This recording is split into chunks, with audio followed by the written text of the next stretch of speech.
श्रीभगवानुवाच मया प्रसन्नेन तवार्जुनेदं रूपं परं दर्शितमात्मयोगात् तेजोमयं विश्वमनन्तमाद्यम् यन्मे त्वदन्येन न दृष्टपूर्वम्।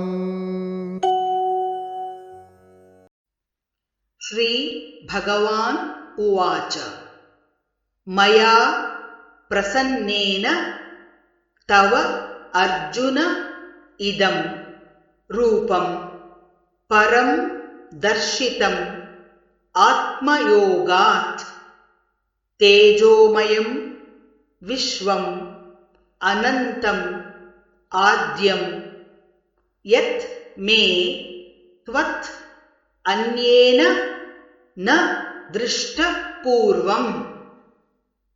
श्रीभगवानुवाच श्रीभगवानुवाच मया प्रसन्नेन तवार्जुनेदं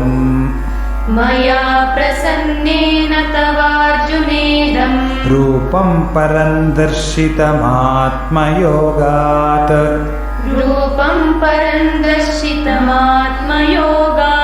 तेजोमयं विश्वमनन्तमाद्यम्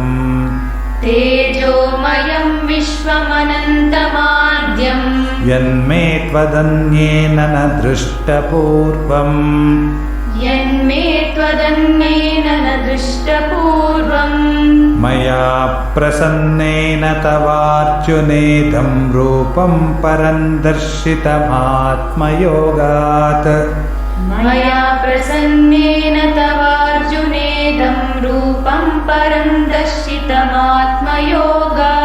तेजोमयं विश्वमनन्तमाद्यं यन्मे त्वदन्येन न दृष्टपूर्वम्।